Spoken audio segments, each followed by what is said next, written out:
हाय दोस्तों, सोचिए आप जो चाहते थे वो मिल गया, फिर भी मन कहता है बस यही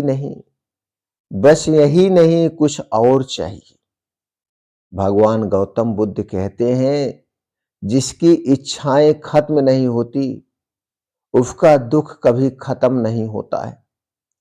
आज के इस वीडियो में हम जानेंगे इच्छा कैसे दुख का दुश्मन बन जाती है, इच्छा कैसे दुख की दुश्मन बन जाती है और इच्छाओं से आजाद होकर शांत जीवन कैसे जिया जाए। वीडियो अंत तक सुनिएगा क्योंकि यह समझ आपका जीवन हल्का कर देगी। तो पहले पार्ट में हम जानते हैं दोस्तों, इच्छा क्या है। अधिकतर लोग सोचते हैं कि इच्छा बुरी नहीं है, बिना इच्छा के जीवन कैसे चलेगा। लेकिन बुद्ध इच्छा और तृष्णा में फर्क बताते हैं। बुद्ध इच्छा और तृष्णा में फर्क बताते हैं। इच्छा जरूरत से जुड़ी, सीमित और शांत है। तृष्णा कभी पूरी ना होने वाली, तुलना से पैदा, बेचैन करने वाली तृष्णा है। जरूरत पूरी होने पर मन रुक जाए, वही इच्छा है। अगर रुकता नहीं तो वही तृष्णा है। तो आप समझ चुके होंगे इच्छा और तृष्णा में क्या अंतर है। अब हम दूसरे भाग पे चलते हैं। इच्छाएं दुख क्यों देती हैं? कारण नंबर 1, इच्छा भविष्य में जीने को मजबूर करती है। इच्छा भविष्य में जीने को मजबूर करती है। जब ये मिल जाएगा तब खुश होऊंगा, जब वो मैं बन जाऊंगा तब मैं शांत रहूंगा। मतलब आज कभी खुश ही नहीं। कारण नंबर 2, एक इच्छा पूरी होते ही दूसरी जन्म ले लेती है। पहली इच्छा पूरी हो गई, बड़ा घर मिला और बड़ा चाहिए, पैसा आया और पैसा चाहिए, सम्मान मिला और चाहिए। बुद्ध कहते हैं इच्छा आग है, उसमें घी डालोगे तो आग बढ़ेगी, बुझेगी नहीं। कारण नंबर 3, इच्छा तुलना से पैदा होती है। आज अगर आप अकेले होते तो शायद संतुष्ट होते, लेकिन दूसरों को देखकर मन कहता है उसके पास है, मेरे पास क्यों नहीं। अब हम चलते हैं तीसरे भाग पर, आधुनिक दुनिया और इच्छा का जाल। दोस्तों, आज की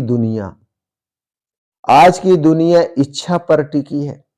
जैसे सोशल मीडिया, विज्ञापन, लाइफ स्टाइल शो, हर जगह एक ही संदेश, तुम जैसे हो वैसे पर्याप्त नहीं हो।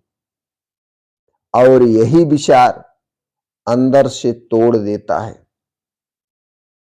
बुद्ध कहते हैं जो खुद से संतुष्ट नहीं वो पूरी दुनिया पाकर भी खाली रहेगा। तो सबसे पहले खुद को संतुष्ट करिए। तो बुद्ध की कहानी राजा और भिक्षु की, इसे जरूर सुनिए और चलिए इसके माध्यम से समझते हैं।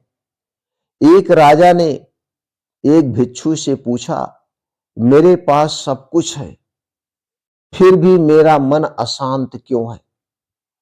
भिक्षु ने कहा, क्योंकि आपकी इच्छाओं की कोई सीमा नहीं है। राजा बोला, तो क्या आप बिना इच्छा के खुश हैं? भिक्षु बड़े प्रेम से मुस्कुराया और बोला, मेरे पास कम है पर मेरी चाह उससे भी कम है। उसी क्षण राजा समझ गया, समस्या कमी नहीं, चाह की अति है।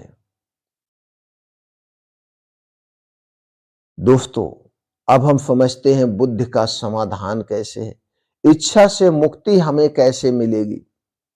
बुद्ध इच्छा मारने को नहीं कहते, बुद्ध अपनी इच्छाओं को मारने क्यों नहीं कहते हैं, वो इच्छाओं को समझने के कहते हैं। और इच्छाओं को समझने के लिए 3 सरल सूत्र हैं। पहला सूत्र है, जरूरत और लालच में फर्क करें। क्या ये जरूरी है या सिर्फ दिखावा है? पहला सूत्र। दूसरा सूत्र, वर्तमान में संतोष सीखें, जो है उसके लिए आभार व्यक्त करें। तीसरा, तुलना से दूरी बनाएं। हर किसी की यात्रा अलग है, हर किसी की यात्रा अलग है। इच्छा को आदेश मत दो, उसका निरीक्षण करो। अगर आप शांति चाहते हैं तो ये मत पूछिए कि मुझे क्या करना चाहिए, बल्कि पूछिए कि जो मेरे पास है क्या वो पर्याप्त नहीं है। सुख जोड़ने से नहीं, तोड़ने से आता है। अगर इस वीडियो ने आपको सोचने पर मजबूर किया तो कमेंट में लिखें, मैं तृष्णा से मुक्त होना चाहता हूं।